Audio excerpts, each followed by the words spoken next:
ಇವತ್ತು ಭಾರತೀಯ ಜನತಾ ಪಕ್ಷದಲ್ಲಿ ಈ ಒಂದು ದೊಡ್ಡ ಜವಾಬ್ದಾರಿಯನ್ನ ನೀವು ಅರವಿಂದ್ ಲಿಂಬಾವಳಿ ಅವರ ಬಾಯಿಂದ ನಿಮ್ಗೆ ಹೇಳುದು. ಅದು ನನಗೆ ಸಂತೋಷ ಏನಂತಂದ್ರೆ, ಎಲ್ಲಿ ಧ್ವನಿಯುತ ಸಮಾಜ ಇದೆಯೋ ಆ ಸಮಾಜವನ್ನ ಸರಿಯಾದ ರೀತಿಯಲ್ಲಿ ತಗೊಂಡೋಗ್ಬೇಕು. ಭಾರತೀಯ ಜನತಾ ಪಕ್ಷವನ್ನ ಬೆಂಬಲಿಸತಕ್ಕಂಥ ಕೆಲಸವನ್ನ ಎಸ್ಸಿ ಮೋರ್ಚಾ ಹೆಚ್ಚಾಗಿ ಮಾಡಬೇಕಾಗ್ತದೆ. ಆ ದಿಕ್ಕಿನಲ್ಲಿ ನಾವು ಇವತ್ತು ಈ ಸಮಾಜವನ್ನ ಕಟ್ಟುವಂತ ಕೆಲಸ ಮಾಡಬೇಕಾಗಿದೆ. ಅದಕ್ಕಾಗಿ ನಿಮ್ ಜೊತೆ ಸಂವಾದ ಮಾಡಬೇಕಂತ ಇವತ್ತು ಎಸ್ಸಿ ಮೋರ್ಚಾ ನಮ್ಮ ರಾಜ್ಯದಲ್ಲಿ ಎಲ್ಲೋ ಒಂದ್ ಕಡೆ ಲಿಂಬಾವಳಿ ಗಮನಿಸಿ ಹೇಳಿದಂತ ಮಾತು, ಎಲ್ಲೋ ಒಂದ್ ಕಡೆ ಅದು ಸಕ್ರಿಯವಾಗಿಲ್ಲ.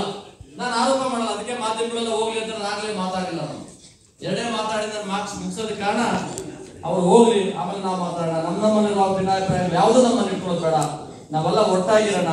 ಎಸ್ಸಿ ಮೋರ್ಚಾ ಇನ್ನಷ್ಟು ಶಕ್ತಿ ಕಳಿಸೋಣ. ಎಸ್ಸಿ ಮೋರ್ಚಾ ನಾಳೆ ಬೆಳಗ್ಗೆ ಇವತ್ತು ಸರ್ಕಾರ ಬಂದು ಕೇಂದ್ರ ಸರ್ಕಾರ ಬಂದು 4 ವರ್ಷಗಳು ಕಳೆದಿದ್ದಾರೆ. 4 ವರ್ಷಗಳಿಂದ ಇದುವರೆಗೂ ನಮ್ಮ ಎಸ್ಸಿ ಮೋರ್ಚಾದಲ್ಲಿ ಒಬ್ಬ ಪದಾಧಿಕಾರಿಯನ್ನ ಕೇಂದ್ರದಲ್ಲಿ ನಾಮಿನೇಷನ್ಗೆ ನಾವು ಕಳಿಸಲಿಲ್ಲ. ಕೇಂದ್ರದಲ್ಲಿ ಸರ್ಕಾರದಲ್ಲಿ ನಮ್ಮ ಪಾಲನ್ನು ನಾವು ತಗೊಳ್ಳಿಲ್ಲ. ಯಾವತ್ತು ನಾವು ಪಾಲ್ ಕೇಳ್ತಕ್ಕಂತ ಒಂದು ವಿಧಾನ ಇದೆ. ಇವತ್ತು ಕೇಂದ್ರದಲ್ಲಿ ಇವತ್ತು ನಮ್ಮ ಸರ್ಕಾರ 4 ವರ್ಷ ನಿರಂತರವಾಗಿ ಅಧಿಕಾರ ಮಾಡ್ತಾ ಇದೆ.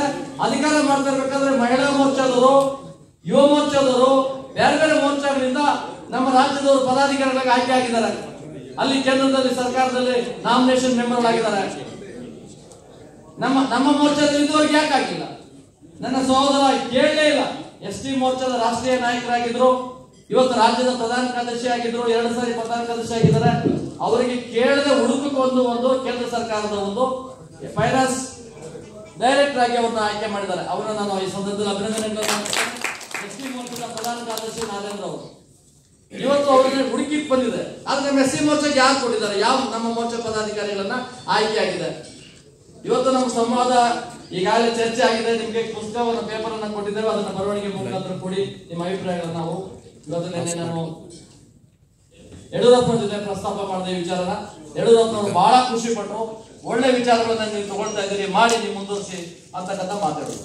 ಇವತ್ತು ನನ್ನ ನೋವು ಅಂತರಂಗದ ಇನ್ನೊಂದು 2 ಮಾತುಗಳನ್ನು ಹೇಳ್ಬಿಡ್ತೇನೆ. ನಾನು ಈ ರಾಜ್ಯದ ಎಸ್ಸಿ ಮೋರ್ಚಾ ಅಧ್ಯಕ್ಷರಿಗೆ ನಾನು ಖುದ್ದಾಗಿ ಹೇಳಿದೆ, ಈ ತರ ಒಂದು ಕಾರ್ಯಕ್ರಮ ಮಾಡ್ತಾ ಇದ್ದೇವೆ. ನಾನು ಬಹಳ ದಿನದಿಂದ ನನ್ನ ಆಸೆ ಇದೆ, ಎಲ್ಲರಿಗೂ ಒಂದು ಊಟ ಕೊಡೋ ಮುಖಾಂತರ ಒಂದ್ ಕಡೆ ನಮ್ಮ ಎಸ್ಸಿ ಮೋರ್ಚಾ ಪದಾಧಿಕಾರಿಗಳು ಪ್ರತಿಯೊಬ್ಬ ಜಿಲ್ಲಾ ಪ್ರಧಾನ ಕಾರ್ಯದರ್ಶಿಗಳನ್ನ, ಜಿಲ್ಲಾ ಅಧ್ಯಕ್ಷಗಳನ್ನ, ರಾಜ್ಯ ಕಾರ್ಯಕಾರಿಣಿ ಸದಸ್ಯರುಗಳನ್ನ ಬೇಡ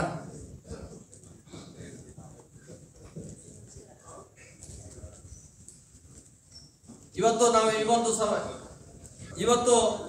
ಈ ಒಂದು ವಿಚಾರಗಳಲ್ಲಿ ನಾವು ಸಕ್ರಿಯವಾಗಿ ತೊಡಸ್ಕೋಬೇಕಂತ ನಮ್ಮ ಹಿರಿಯ ಸಹೋದರಾಗಿರ್ತಕ್ಕಂಥ ಕೆ ಶಿವರಾಮ್ ಅವರು, ನಿವೃತ್ತ IAS ಅಧಿಕಾರಿಗಳು ತಡವಾಗಿ ಬಂದರು. ಬೇರೆ ಯಾವುದೋ ಒಂದು ಕಾರ್ಯದಲ್ಲಿ ಹೋಗಿದ್ರು ಅಂತ ಫೋನ್ ಮಾಡಿ ಹೇಳಿದ್ರು. ಹಾಗಾಗಿ ತಡವಾಗಿ ಬಂದಿದ್ದಾರೆ. ನಮಗೊಂದು ಒಂದು ಅಭಿಲಾಷೆ ಇದೆ. ನಾವೆಲ್ಲ ಅಣ್ಣ ತಮ್ಮಂದು. ಕೆಲವು ಸಂದರ್ಭಗಳಲ್ಲಿ ಕೆಲವರು ನಾನು ಲೆಫ್ಟ್ಗೆ ನಾಯಕ, ನಾನು ರೈಟ್ಗೆ ನಾಯಕ. ಈ ಲೆಫ್ಟ್ ನಾಯಕರು ಅವ್ರದ್ದು ಯೋಚನೆ ಒಂದು ಸಭೆ ಮಾಡ್ತಾರೆ, ಲೆಫ್ಟ್ ಅವ್ರಿಗೆ ಅನ್ಯಾಯ ಆಗ್ಬಿಡಿದೆ ಬಿಜೆಪಿಯಲ್ಲಿ ಅಂತ. ರೈಟ್ನವ್ರಿಗೆ ಒಂದ್ ಕಡೆ ಸಭೆ ಮಾಡ್ತಾರೆ, ರೈಟ್ ಅವ್ರಿಗೆ ಅನ್ಯಾಯ ಆಗ್ಬಿಡಿದೆ ಅಂತ. ರೈಟ್ ಲೆಫ್ಟ್ 2 ಕಿತ್ತಾಟದಲ್ಲಿ 99 ಜಾತಿಗಳಲ್ಲಿ ಹೋಗ್ಬೇಕು. 2 ಬಲಾಢ್ಯ ಜಾತಿಗಳ ಇವ್ರು ಕಿತ್ತಾಡೋದು ಏನಕ್ಕೆ ಗೊತ್ತಾ? ಲೆಫ್ಟ್ನವರು ನನ್ನ ಸಮಾಜಕ್ಕೆ ಅವಕಾಶ ಬೇಕು ಕೊಡಿ ಅಂತ ಕೇಳ್ತಾ ಇಲ್ಲ ಅವರು. ನನ್ನ ಕುಟುಂಬಕ್ಕೆ ಅವಕಾಶಗಳು ಬೇಕು ಕೊಡಿ, ನನ್ನ ಮಗನಿಗೆ MLA ಮಾಡಿ, ನನ್ನ ಮಗನಿಗೆ MLC ಮಾಡಿ. ಇದೇ ಆಗೋಗ್ಬಿಟ್ರೆ ಈ ಸಮಾಜ ಯಾವತ್ತು ನಿಮ್ಮನ್ನೆಲ್ಲ ಕೈ ಹಿಡಿಯೋದು. ಯಾವತ್ತು 101 ಜಾತಿ ಜನ ಎಲ್ಲೋಗ್ಬೇಕು? ಎಲ್ಲೋ ಸಣ್ಣ ಪುಟ್ಟ ಜಾತಿಗಳಿದಾವೆ, ಅವ್ರ ಬಗ್ಗೆ ಮಾತಾಡೋದು ಯಾರು? ಇದು ಸಭೆ ನಾವು ಮಾತಾಡ್ತಾ ಇರ್ತಕ್ಕಂಥ ಅಂತರಂಗದ ವಿಚಾರಗಳನ್ನ ಚರ್ಚೆ ಮಾಡಕ್ಕೆ ವಿಷಯ ಬಿಟ್ರೆ ಯಾವುದೇ ಕಾರಣಕ್ಕೂ ಅನ್ಯತೆ ಭಾವಿಸ್ಬೇಡಿ. ಇಲ್ಲಿ ಯಾವುದೋ ಒಡಕು ಮೂಡಿಸ್ತಕ್ಕಂಥ ಉದ್ದೇಶ ನಂದಲ್ಲ. ನನ್ನ ಉದ್ದೇಶ ಒಂದೇನೆ, ಈ ಸಮಾಜದ ಕಟ್ಟ ಕಡೆಯ ಜನ ನಾವೆಲ್ಲ ಅಣ್ಣ ತಮ್ಮಂದ್ರೆ. ಬಾಬಾ ಸಾಹೇಬ್ ಅಂಬೇಡ್ಕರ್ ಪೂನಾ ಒಪ್ಪಂದದಲ್ಲಿ 6 ಜಾತಿಗಳನ್ನ ಮಾತ್ರ ಅನ್ಟಚಬಲ್ ಜಾತಿಗಳನ್ನ ರಿಸರ್ವೇಶನ್ ಕೊಟ್ಟರು. ವೋಟ್ ಬ್ಯಾಂಕ್ ರಾಜಕಾರಣ ಮಾಡಿದಂತ ಕಾಂಗ್ರೆಸ್ ಅವರು ಬೇಕಾದ ಜಾತಿಗಳನ್ನ ತಂದು ತುಂಬಿದ್ರು. ಸಂತೋಷ. ಅಂಬೇಡ್ಕರ್ ಕೊಟ್ಟಾಗ 15% ಇತ್ತು, ಎಸ್ಸಿಗಳಿಗೆ ಸೇರ್ಪಡೆ ಆಗಿದ್ದಾವೆ. ಎಸ್ಸಿ ಸೇರ್ಪಡೆ ಆಗಿದ್ರು 95 ಜಾತಿ ಸೇರಿದ್ರು 15% ಮೀಸಲಾತಿಯಲ್ಲಿ ಇದ್ದೇವೆ. ನಮ್ಮ MLA ಏನ್ ಮಾಡ್ತಾ ಇದಾರೆ ಅಸೆಂಬ್ಲಿಯಲ್ಲಿ, ನಮ್ಮ MP ಏನ್ ಮಾಡ್ತಾ ಇದಾರೆ ಪಾರ್ಲಿಮೆಂಟ್ ಅಲ್ಲಿ? ಯಾಕೆ ಅವ್ರು ಪ್ರಶ್ನೆ ಮಾಡ್ತಾ ಇಲ್ಲ? ಈ ಸಮಾಜಕ್ಕೆ 15%, 6 ಜಾತಿಗೆ 6% ಇದ್ದಾಗ 15%, 95 ಜಾತಿ ಬಂದ್ರು 15%. ಇದು ಯಾವ ನ್ಯಾಯ? ನಾವು ಅರ್ಥ ಮಾಡ್ಕೊಳ್ಬೇಕು. ಇದ್ರಲ್ಲಿ ಯಾವ್ದೋ ರಾಜಕೀಯ ಮಾಡ್ಬಿಡ್ರಿ, ರಾಜಕೀಯ ಅಂತ ಭಾವಿಸ್ಬೇಡ್ರಿ. ಚೀನಾರಾಮ್ ಅವ್ರು ಏನೋ ಯಾರ ಮೇಲೋ ಉದ್ದೇಶಪೂರ್ವಕವಾಗಿ ಟೀಕೆ ಮಾಡೋದಕ್ಕೆ ಸಭೆ ಮಾಡಿದಾರೆ ಅಲ್ಲ. ನಿಮ್ ಜೊತೆ ವಿಷಯ ಹೇಳ್ತಾನೆ, ನೀವು ಅದನ್ನ ಕೇಳಿ, ನೀವು ಅದನ್ನ ಮನವರಿಕೆ ಮಾಡಿ, ಅದಕ್ಕೆ ಬೆಂಬಲವನ್ನ ಕೊಡಿ. ಈ ಸಮಾಜ ಬದುಕನ್ನ ಸರಿ ಮಾಡೋದಕ್ಕೆ ಒಂದು ವ್ಯವಸ್ಥೆ ಆಗಲಿ. ಇವತ್ತು ಬಾಬಾ ಸಾಹೇಬ್ ಅಂಬೇಡ್ಕರ್ ಕೊಟ್ಟಂತ ಕನಸುಗಳನ್ನ ನನಸು ಮಾಡತಕ್ಕಂತ ವಿಧಾನಗಳಲ್ಲಿ ನಾವು ಸಕ್ರಿಯವಾಗಿ ಸಂಪೂರ್ಣವಾಗಿ ತೊಡಸ್ಕೋಬೇಕಾಗ್ತದೆ. ಅಂಬೇಡ್ಕರ್ ಇಲ್ಲದಿದ್ರೆ ನಾವ್ಯಾರು? ಈ ಜಗತ್ತಲ್ಲಿ ಅಂಬೇಡ್ಕರ್ ಹುಟ್ಟದ ಹೋಗಿದ್ರೆ ನಾವ್ಯಾರು? ಅಂಬೇಡ್ಕರ್ ಹುಟ್ಟಿದ್ರಿಂದ ಇವತ್ತು ನಾವು ಸಮಾಜವನ್ನ ಇವತ್ತು ಈ ರೀತಿ ಪ್ರತಿನಿಧಿಸೋದಕ್ಕೆ ಒಂದು ಅಶೋಕ ಹೋಟೆಲ್ ಕೂತ್ಕೊಂಡು ಬಡಿಗಳಲ್ಲಿ ಊಟ ಮಾಡುವಂತ ವ್ಯವಸ್ಥೆಗಳು ಅಥವಾ ಕೂತ್ಕೊಂಡು ಚರ್ಚೆ ಮಾಡುವಂತ ಆಗಿದೆ. ಇವತ್ತು ಅಂಬೇಡ್ಕರ್ ಅವರ ಭಿಕ್ಷೆ ನಮ್ಗೆ ಇವತ್ತು ನಮ್ಮ ಜನ್ಮ ಕೊಟ್ಟಿರ್ಬೋದು, ಆದ್ರೆ ನಮ್ಮ ತಾಯಿ ತಂದೆ ಜನ್ಮ ಕೊಟ್ಟಿರೋದಕ್ಕಿಂತ ಮುಖ್ಯವಾಗಿ ಇಡೀ ದೇಶದ ಕನ್ಯಾಕುಮಾರಿಯಿಂದ ಕಾಶ್ಮೀರ ತನಕ ಎಲ್ಲೇ ಹೋಗ್ಲಿ ಬಾಬಾ ಸಾಹೇಬ್ ಅಂಬೇಡ್ಕರ್ ಹೇಳಿದ ತಕ್ಷಣ ಕುಡಿದು ಕುಪ್ಪಳಿಸ್ತಾರೆ. ನಾನು ಮೊನ್ನೆ ಗುಜರಾತ್ ಚುನಾವಣೆಗೆ ಹೋಗಿದ್ದೆ. ಗುಜರಾತ್ ಚುನಾವಣೆಗೆ 13 ದಿವಸ ನಾನು ಚುನಾವಣೆಯಲ್ಲಿ ಭಾಗವಹಿಸೋದಕ್ಕೆ ಅವಕಾಶ ಕೊಟ್ಟಿದ್ರು ಭಾರತ ಸರ್ಕಾರ, ಭಾರತದ ಜನತಾ ಪಕ್ಷ ನಮಗೆ ಒಂದು ಅವಕಾಶ ಕೊಟ್ಟರು. ಅಲ್ಲಿ ನನಗೆ 6 ಕ್ಷೇತ್ರಗಳನ್ನ ಕೊಟ್ಟರು. 6 MLA ಕ್ಷೇತ್ರಗಳಲ್ಲಿ 5 MLA 6 MLA ಕ್ಷೇತ್ರಗಳಲ್ಲಿ 5 MLA ಕ್ಷೇತ್ರ ಸಂಪೂರ್ಣವಾಗಿ ಕಾಂಗ್ರೆಸ್ನವರು. ಆ ಕಾಂಗ್ರೆಸ್ ಇದ್ದಂತ ಸ್ಥಳಗಳಿಗೆ ನೀವು ಹೋಗಿ ಚುನಾವಣೆ ಮಾಡಿ ಅಂತ ನಾನು ಮುಂದೆ ಕಳಿಸಿದ್ರು. ನಾವು ಅಲ್ಲಿ ಹೋದ್ರೆ ನನಗೆ C ಕ್ಯಾಟಗರಿ ಕೊಟ್ಟರು.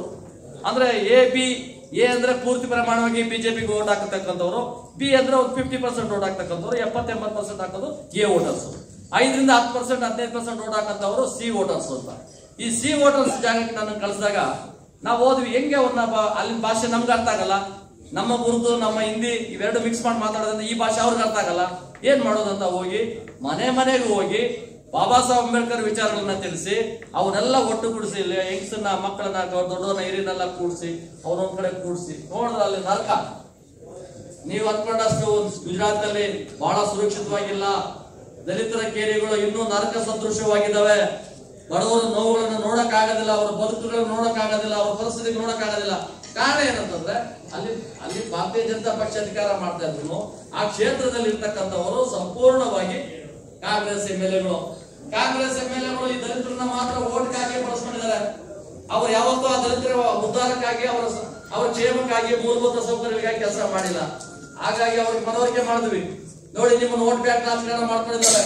ಬಾಬಾ ಸಾಹೇಬ್ ಅಂಬೇಡ್ಕರ್ ಹೇಳಿದ್ದಾರೆ ಕಾಂಗ್ರೆಸ್ ಅವರು ಇವ ಮನೆ ಆ ಮನೇಲಿ ಇರಬೇಡಿ ಅಂತ ಹೇಳಿದ್ದಾರೆ. ಕಾಂಗ್ರೆಸ್ ಅವರು ಈ ಕ್ಷೇತ್ರದ MLA ಇದ್ದಾರೆ. ನಿಮ್ಗೆ ಯಾವ ಸ್ಥಿತಿಯಲ್ಲಿ ಇದ್ದೀರಿ? ಇವತ್ತು ಬದಲಾವಣೆ ಮಾಡೋಣ. ಇವತ್ತು ನರೇಂದ್ರ ಮೋದಿ ಅವರು ನಿಮ್ಮ ರಾಜ್ಯದವರು, ನಿಮ್ಮ ರಾಜ್ಯದಿಂದ ಬಂದಂತವರು ಪ್ರಧಾನಮಂತ್ರಿಗಳಾಗಿದ್ದಾರೆ. ಅವರನ್ನ ನಾವು ಇವತ್ತು ಬದಲಾವಣೆ ದಿಕ್ಕಿನಲ್ಲಿ ಇವತ್ತು ನೀವು ಓಟ್ ಹಾಕಿ ಗೆಲ್ಸಿ ಈ ಕ್ಷೇತ್ರದಲ್ಲಿ ಕಾಂಗ್ರೆಸ್ MLA ಕಿತ್ತೋಗಿರಿ. ಭಾರತೀಯ ಜನತಾ ಪಕ್ಷ ಗೆದ್ದು ಬರ್ಲಿ. ಅವ್ರು ಇಲ್ಲಿ ಕೆಲಸ ಮಾಡಿಲ್ಲ ಅಂದ್ರೆ ನಾವು ಬರ್ತೇವೆ, ನಿಮ್ ಜೊತೆ ಗೆರ್ತೇವೆ, ಒಂದು 3 ತಿಂಗಳು ಟೈಮ್ ಕೊಡ ಅಂತ ಹೇಳಿ ಬಂದಿದ್ದಾರೆ. ಈಗ ಅಲ್ಲಿ ಎಲ್ಲಾ ಊರುಗಳಲ್ಲೂ ಹೋಗಿ ರಸ್ತೆ ಕಾಮಗಾರಿಗಳಾಗ್ತಾ ಇದಾವೆ, ಎಲ್ಲ ಕೆಲಸಗಳಾಗ್ತಾ ಇದಾವೆ. ಒಂದೇ ಸಾರಿ ಬದಲಾವಣೆ ಆಗಲ್ಲ, ಬದಲಾವಣೆ ಆಗಂತ ವ್ಯವಸ್ಥೆ ಆಗ್ತಾ ಇದೆ. ಇದು ನನ್ನ ಉದಾಹರಣೆ ಹೇಳ್ತಾರೆ. ಇದು ಒಂದು ಉದಾಹರಣೆ. ಆದ್ರೆ ಇನ್ನೊಂದು ಉದಾಹರಣೆ ಏನು? ಇವತ್ತು ಸಭೆಯನ್ನ ಮಾಡ್ತಾ ಇದ್ದೇವೆ. ಇಲ್ಲಿ ನಮ್ಮ ಉದ್ದೇಶ ವೀರಯ್ಯನವರನ್ನ ದೂರ ಮಾಡ್ಬೇಕು, ವೀರಯ್ಯನವ್ರಿಗೆ ಅವಮಾನ ಮಾಡ್ಬೇಕು ಅನ್ನೋ ಉದ್ದೇಶ ಅಲ್ಲ. ನಮ್ಮ ರಾಜ್ಯದ ಅಧ್ಯಕ್ಷ SC ಮೋರ್ಚಾಗೆ ನಾನು ನಿನ್ನೆ ಅವ್ರು ಖುದ್ದಾಗಿ ಹೇಳಿದ್ದೆ. ಅವರಿಗೆ ನಾನು ಈ ಕಾರ್ಯಕ್ರಮ ಮಾಡೋದಕ್ಕಿಂತ ಮುಂಚೆ ಖುದ್ದಾಗಿ ಹೇಳಿದೆ, ಈ ತರ SC ಮೋರ್ಚಾ ನಾವು ಒಂದು ಸಂವಾದ ಕಾರ್ಯಕ್ರಮ ಮಾಡೋಣ, ನಾವೆಲ್ಲ ಒಟ್ಟಿಗೆ ಸೇರೋಣ. SC ಮೋರ್ಚಾದ ಕಾರ್ಯಕ್ರಮಗಳಾಗ್ತಾ ಇಲ್ಲ. ಎರಡು ಸಮಾವೇಶಗಳು ನಡೆದವು. ಒಂದು ಗುಲ್ಬರ್ಗದಲ್ಲಿ, ಒಂದು ಹಾವೇರಿಯಲ್ಲಿ. ಒಂದು ಹಾವೇರಿ ಸಮಾವೇಶಕ್ಕೂ ನಮ್ಮಲ್ಲಿ ಬಹಳಷ್ಟು ಸಂಖ್ಯೆಯಲ್ಲಿ ನಮ್ಮ ಪದಾಧಿಕಾರಿಗಳನ್ನ ಜೋಡಿಸಿಲ್ಲ. ಕಂಪ್ಲೇಂಟ್ ನನ್ನ ಹತ್ರ ಹೇಳ್ತಾರೆ, ನಮ್ಗೆ ಯಾರು ಹೇಳಿಲ್ಲ. ಇವತ್ತು ಗುಲ್ಬರ್ಗದ ಕಾರ್ಯಕ್ರಮಕ್ಕೂ ಹೇಳಿಲ್ಲ ಅಂತ ಹೇಳಿದ್ರು. ಇವತ್ತು ನಾನೊಬ್ಬ ರಾಷ್ಟ್ರೀಯ ಪ್ರಧಾನ ಕಾರ್ಯದರ್ಶಿ, ಇವತ್ತು ಸೌತ್ ಇಂಡಿಯಾಗೆ ದಕ್ಷಿಣ ಭಾರತದ ಇನ್ಚಾರ್ಜ್ ನಾನು. ನನಗೂ ಸಭೆ ಕರೆದಿರ್ಲಿಲ್ಲ, ನನಗೂ ಹೇಳಿರ್ಲಿಲ್ಲ. ಈ ನೋವ ಯಾರಿಗೆ ಹೇಳ್ಕೊಳ್ಳೋದು ನಾವು? ಇವತ್ತು ನಾನು ನಿಮ್ಮ ಅರ್ಥಮನ್ನಲ್ವಾ? ನಾನೇನಾದ್ರೂ ಸಮಾಜಕ್ಕೆ ಈ ಭಾರತೀಯ ಜನತಾ ಪಕ್ಷಕ್ಕೆ ನಮ್ಮ SC ಮೋರ್ಚಾಗೆ ಅವಮಾನ ಮಾಡಿದ್ದೇನಾ, ಅನ್ಯಾಯ ಮಾಡಿದ್ದೇನಾ, ಎಲ್ಲಾದ್ರೂ ನಿಮಗೆ ಅಪಮಾನ ಮಾಡುವಂತ ಕೆಲಸ ನಾನು ಮಾಡಿದ್ದೇನಾ? ಯಾಕೆ ನೀವು ನನ್ ಕರೆದಿಲ್ಲ ಅಂತ ನಾನು ಕೇಳಿದೆ. ಇಲ್ಲ, ನಿಮ್ಗೆ ವಾಟ್ಸಪ್ ಅಲ್ಲಿ ಮೆಸೇಜ್ ಹಾಕ್ತೀವಿ, ನೀವು ವಾಟ್ಸಪ್ ನೋಡೋಲ್ಲ. ನೀವು ವಾಟ್ಸಪ್ ಅಲ್ಲಿ ನನಗೆ 30-35 ಸಾವಿರ ಮೆಸೇಜ್ ಬರುತ್ತೆ ದಿನಕ್ಕೆ. ನಾನು ಎಲ್ಲಿ ವಾಟ್ಸಪ್ ಮಾಡೋಕೆ ಕೂತ್ಕೊಳ್ಳಿ? ಒಬ್ಬ ರಾಷ್ಟ್ರದ ಪ್ರಧಾನ ಕಾರ್ಯದರ್ಶಿಗೆ ನೀವು ವಾಟ್ಸಪ್ ಮಾಡೋದು ಖುದ್ದಾಗಿ ಹೇಳ್ಬೋದಾಗಿತ್ತು, ಹೇಳಿಲ್ಲ. ಇವತ್ತು ಸಭೆ ಕರೆದಿದೆ, ಸಭೆಗೆ ಬರ್ಲಿಲ್ಲ. ಬರ್ತಾ ಇದ್ದಂತ ಕಾರ್ಯಕರ್ತರನ್ನ ನಮ್ಮ ಮೋರ್ಚಾ ದಿಕ್ಕತ್ತಿದ್ರು, ಇವತ್ತು ಹೋಗ್ಬೇಡಿ ಅಲ್ಲಿಗೆ ಅಂತ. ಏನ್ ತಪ್ಪಾಗ್ತಾ ಇತ್ತು? ನಮ್ಮ ಉದ್ದೇಶ ಬಹಳ ಮುಖ್ಯವಾಗಿ ನಾವೆಲ್ಲ ಅಣ್ಣ ತಮ್ಮ ಒಂದ್ ಕಡೆ ಕೂತ್ಕೊಂಡು ಇಲ್ಲಿ ಊಟ ಮಾಡ್ಬೇಕು ಅನ್ನೋದೊಂದು. ಆಮೇಲೆ ಬಹಳ ಜನ ಹೇಳಿದ್ರು, ಅದೇನು 5 ಸ್ಟಾರ್ ಹೋಟೆಲ್ ಮಾಡ್ತಾ ಇದ್ರೆ ನೀವು ಅಂತ. ಎಷ್ಟು ಜನ ವ್ಯಂಗ್ಯ ಮಾಡಿದಾರೆ ನನಗೆ. ಇದಕ್ಕೆ ಪಕ್ಷದಿಂದ ದುಡ್ಡು ಕೊಟ್ಟಿಲ್ಲ ನನಗೆ. ನಮ್ಮಲ್ಲೇ ಇವತ್ತು ನಮ್ಮ ಕೋದಂಡರಾಮ್ ಅಂತವರು, ನಮ್ಮ ಜೀವರಾಜ್ ಅಂತವರು, ಶ್ರೀರಾಮ್ ಅಂತವರು, ಪಟಪಟ್ ಶ್ರೀವಂತ ಅಂತವರು, ನಾವೇ ಶೇರ್ ಮಾಡ್ಕೊಂಡಿದ್ವಿ. ನನ್ನ ದುಡ್ಡುನಲ್ಲ, ಈ ದುಡ್ಡು ನನ್ನ ಒಬ್ಬನ ದುಡ್ಡಲ್ಲ, ಇದೆಲ್ಲ ನಮ್ಮ ಕಾರ್ಯಕರ್ತರ ದುಡ್ಡು. ನಾವೆಲ್ಲ ಸೇರಿ ಒಟ್ಟಿಗೆ ಕೂತ್ಕೋಬೇಕು ಅನ್ನೋ ಒಂದು ಬಲವಾದ ಅಭಿಲಾಷೆಯಿಂದ ನಾವು ಈ ಕೆಲಸ ಮಾಡಿದ್ದೇವೆ. ಇವತ್ತು ಈ ಬಲವಾದ ಅಭಿಲಾಷೆಯ ಚರ್ಚೆ ಇವತ್ತು ಮುಕ್ತವಾಗಿರ್ಲಿ. ನಾನು ಹೆಚ್ಚಿಗೆ ಮಾತಾಡೋಂಥ ನೋವು ಇದೆ, ಆದ್ರೆ ನೋವುಗಳನ್ನ ಕಮ್ಮಿ ಮಾಡ್ತೇನೆ. ನಿಮ್ಮ ನೋವುಗಳು ಬಹಳಷ್ಟು ಇದಾವೆ, ಎಲ್ಲರೂ ಹೇಳ್ಬೇಕು. ಎಲ್ಲರೂ ಇದರಲ್ಲಿ ಯಾವುದೇ ಒಂದು ವ್ಯಕ್ತಿಗತ ವಿರೋಧ ಮಾಡೋದಕ್ಕೆ ಈ ಸಭೆ ಅಲ್ಲ, ಅಥವಾ ಪಕ್ಷದ ವಿರೋಧಿ ಚಟುವಟಿಕೆ ಅಲ್ಲ. ನನಗೆ ಮೀಡಿಯಾದಲ್ಲಿ ಕೇಳ್ತಾ ಇದ್ರು, ಯಾಕೆ ನಿಮ್ಮ ಮೋರ್ಚಾದ ನಾನು ಹಿಡ್ಕೊಂಡ್ಬಿಟ್ಟಿದ್ರು.